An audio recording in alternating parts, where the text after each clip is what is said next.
Hello everybody, it's Hall Striggity here. I'm doing a couple videos on defensive use of the auxiliary function in the Myers-Briggs.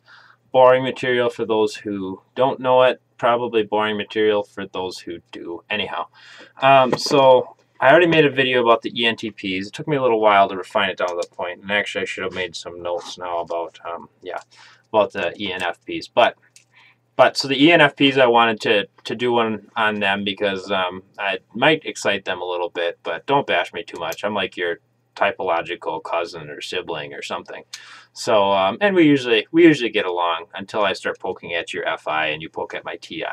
Then we kind of maybe don't. But so the idea, and I talk about this in the ENTP video, but I'll try to give it short something. The idea is there's a book I've read that talks about the idea that you have your dominant function, your auxiliary function, your tertiary function, but you often use your auxiliary function only to the extent that you're using it defensively to allow yourself to maintain the dominant tertiary loop that you like to be in. For ENFPs, that would be an NETE loop. That's where they want to kind of be. Now, you can still see FI as being rather evident in their lifestyle, but in reality, it's not necessarily developed. And this isn't just a cut at them. I cut it myself in the other video, so and I'll cut it whatever. But so I think where you see that is whereas the ENTPs would be using subjective logic defensively and their own agendas or their own however you want to put that, and that need that need to, like, don't cage me, which the ENFPs are also going to have, but don't cage me logistically or in the reality of in the logical reality.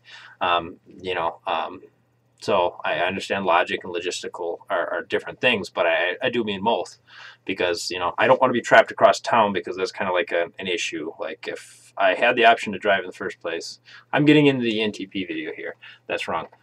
So anyhow, with the ENFPs, I think their concern ends up being more is they use the introverted feeling defensively. Don't judge my subjective morals and beliefs. Don't, and to the extent that and I should have maybe covered that better with the ENTPs, because then, well, so it'd be to the extent that the ENFPs are, you can see that ENFPs take on moral causes and values and stuff like that. But it can be a little bit confrontational, and I think that confrontation is, like I said, it's coming out of the idea that they're using it defensively. You're using it to when you're using the introverted feeling to devote to a cause, but I'll use that cause as an excuse. I guess here would be a good way of putting it, and maybe people won't like that at all. Let's say that it'd be possible for an ENFP who likes to be experiencing new things, new culture, new people, everything else like that with their NE, just like I do, and then also kind of likes a little bit of the organizing, planning, leading, some of these other things with their TE. It'd be possible that they might adopt or overly relate to some moral issues, kind of for the purpose of allowing themselves to be active in these moral issue groups. So they're really enabling themselves or putting themselves in the position to use their NE and TE all the time. And they're doing that by stepping into that role with their moral view. And that, it is what it is. I'm just making these videos. I think they'll be useful. I'm not trying to single out any type. I'm starting down the line, and we'll see how many I make. I have a lot of chores to do tonight that I should do for myself. Like I need to, like get like food packed and stuff and all kinds of stuff. But that probably means I'll make more videos instead of do stuff. I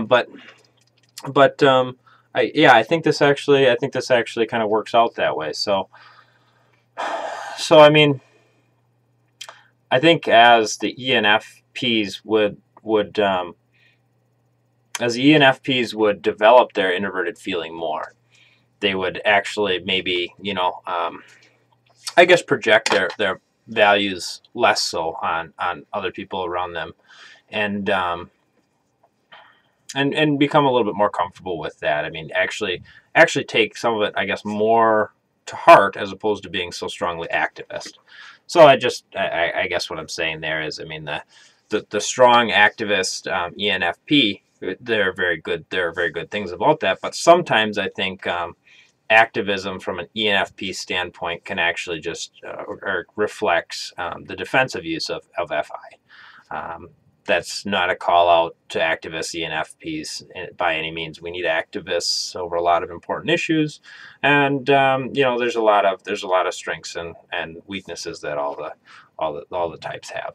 I just find it interesting, and you can see that I mean, like, that's why I think ENTPs, ENFPs get along pretty well. Like, they've got the you know, any dom going on, but I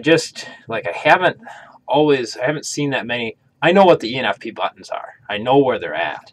My grandmother's an ENFP, and I noticed that when she took me to college once, and like when I was like 17, she took me college shopping or whatever, and I quickly figured out that what kind of logical constraints I could put her moral constraints to, you know, from my subjective logic to her subjective morality, and if I start trying to do the same exact thing in an overly, if I say, okay, well, let's cut out all the feelings, let's view this on the subjective logic level. Let's suppose that these moral, you know, feelings didn't matter. If we suppose, no, that's not gonna, that doesn't fly very well. So I know what the buttons are.